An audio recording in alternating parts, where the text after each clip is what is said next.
Where's Mr. Tagley? Oh, you're standing in him.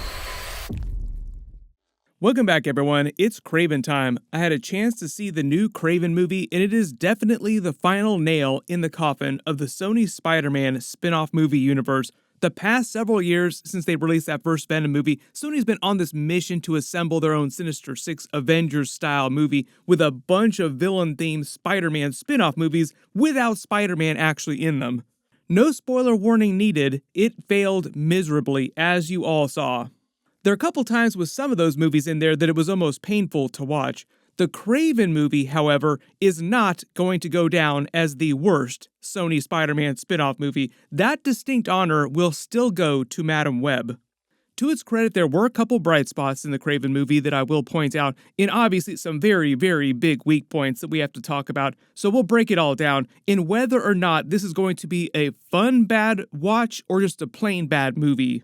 Some movies are so bad that they're fun to watch, and some movies are just plain bad. The Sony Venom Verse full of movies has both of those types of movies in it. If you're brand new to the channel, be sure to subscribe to get all the videos. Sony will reboot this Venom Verse eventually and try again in several years, so I'll address that in a separate video later this week about the death of the Sony Spider-Man spin-off movie universe just in general, because it is effectively dead.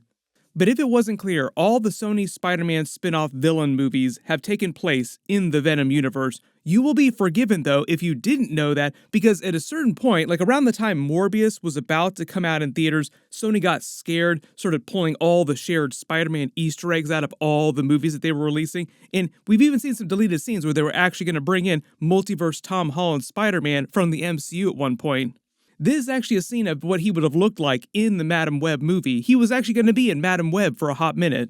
Clearly, Kevin Feige won out in that argument, like, don't you dare try to put him in that movie. So for the most part, with like a few exceptions in the Venom movies, all the movies stayed Spider-Man-less. You can almost think of like the Sony spin-off movies now as a glorified scheme for Sony to get Venom into the MCU now. Like they made all these movies with the singular goal of just crossing Venom over with Spider-Man. But to be fair to the Kraven movie, because I do love Aaron Taylor Johnson, he's been great in the majority of the stuff he's done, even the bad movies that he's been in. He was fun in his Marvel stuff as Quicksilver, Avengers Age of Ultron. It was very brief, his time in the MCU. During the Kraven press tour, he even hyped up Elizabeth Olsen's Scarlet Witch and Evan Peters' Quicksilver when people were asking him about Evan Peters kind of replacing him in the MCU now because of what happened in WandaVision and Agatha all along. Now they got the X-Men coming back in the MCU in the movies in the future, like foreseeable future, so they kind of have replaced him going forward. And he's taken it like a total champ, like he had nothing but good things to say about it all. He loved doing his Quicksilver in the MCU, he's happy to watch all the brand new MCU stuff that's coming out, and it seemed like from the press tour, from the actual movie itself, like he actually did have a lot of fun with all this. He really did have fun playing Kraven in the Venom Verse, and would have had fun being on a Sinister Six team with some of those other major characters if it had all worked out the way that Sony wanted it to work out, if the movies had all been bangers. But you've probably seen the writing on the wall the last couple of years. The Kraven movie never had a chance. It was doomed to die long before it ever came out. The writing was on the wall back around the time Morbius came out in theaters. You could already see Sony's Venom Verse bowing under the weight of itself, like just slowly being crushed by a lot of bad movies that kept coming out one right after the other. You might remember that movie was originally supposed to come out right before Spider-Man No Way Home. It would have had a ton more Spider-Man references to all the different versions of Spider-Man, but then Sony and Marvel probably saw the writing on the wall and decided to totally refocus their efforts just on the main Spider-Man movies with Tom Holland, because those were making billions of dollars with a B. All the Spider-Verse movies, which were winning all the awards with all the critics, and this new live-action Spider-Man noir TV show, and then just let the rest of all the movies they were releasing, with a few exceptions, just die if they were going to die. This is why I legit think they did not care when Morbius, then Madam Web, absolutely bombed at the box office. Like, they did not bat an eyelash, because they knew that they were going to bomb. And all that went down while they were still finishing work on the Kraven movie. So the Venomverse really kind of died before Kraven ever came out, making the movie more like a dead man walking situation. It never had a chance. Sony had no intention of continuing to make the Venom spin-off movies by the time this was being released in theaters. Venom The Last Dance had a couple interesting bits with Null, the god of symbiotes. They can use that when they reboot the universe in a number of years. I think that is genuinely part of their plan. Like, they knew that they were going to kill off doing all these Venom Verse movies and reboot the universe at some point because Tom Hardy was doing his last movie. But they wanted to lay the seeds of something that they could use to build a brand new Venom Verse eventually when they try again in several years. We can talk about all that in some separate video. That's not really relevant to what's happening in the Kraven movie. But all the major actors from all the different movies will be recast. They'll have totally different movie strategy for how that works, which movies get made going forward. Hopefully, it will be a much better direction with much better creative. That being said, Aaron Taylor Johnson is by far the best thing about the Kraven movie in the stunts. All the fight scenes are genuinely great. If the movie was trying to be John Wick, they at least succeeded on that front, on the action front, making Kraven the Hunter a much more fun bad watch than, say, like Madam Web, which is just terabad. It's not fun to rewatch.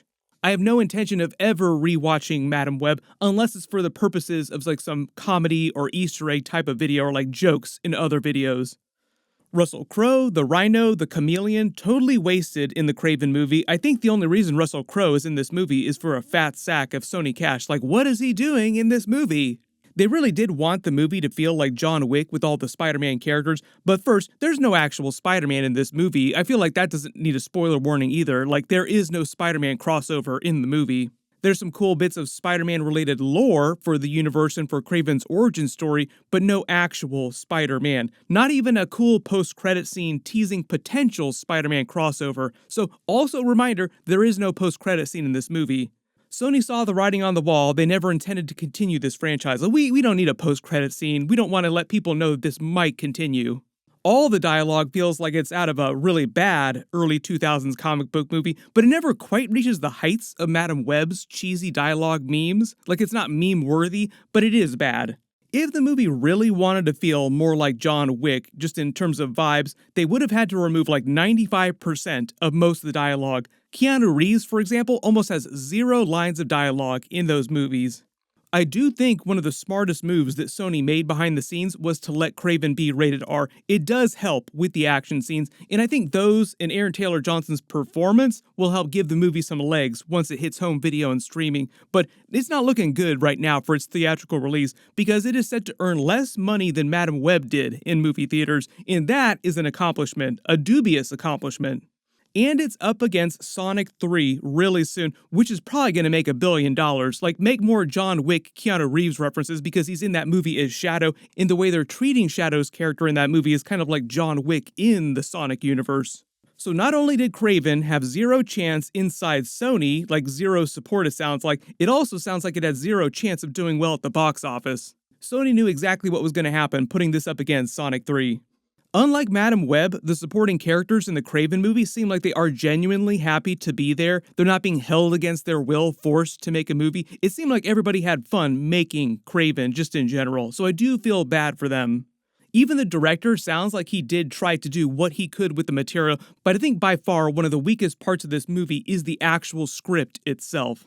I think the reason why Aaron Taylor Johnson has been so professional and happy during all his press interviews the last few weeks is because he is a total pro, and also I think he's totally fine never being Kraven again because he's supposed to be in the running for the new James Bond. So he's like, you know what, it's okay if Kraven dies and I never come back as that character because there's a whole bigger thing going on the side here. And I kind of think the Bond people are just waiting to see how Kraven does with him being available for Bond potentially. Like, will he actually be able to do these movies if we want him to be the next Bond? I don't think that he will be the next Bond, but I just think they want to see if he's going to be available for it. And it looks like he will be because there's no way the Kraven is getting a sequel. Speaking of which, funny Tom Hardy Easter egg, he was almost James Bond once upon a time. He was actually up against Daniel Craig back in the day. Like, this is a long time ago at this point, but he said that in Venom The Last Dance, that weird tuxedo scene was actually his way of showing people what his James Bond might have looked like. So here we have 2 Venom Verse actors up for Bond at different points in their career. What I'll do is a longer video on the death of the Sony Spider-Man Spinoff Universe later this weekend after my full breakdown of the Kraven movie Easter eggs. There's a lot to talk about, and speaking of the Kraven movie, there are some nice Easter eggs if you're a huge fan of the lore. You will enjoy that part of the movie. They made some liberal changes, though, to his comic book story, just like they did for Venom and the other characters, though, so it's not like a one-to-one carbon copy paste of his comic book origin story. Had the movie been successful, they probably would have done Kraven's Last Hunt at some point with a crossover with Tom Holland's Spider-Man, but like I said, there's no way that's ever going to happen now.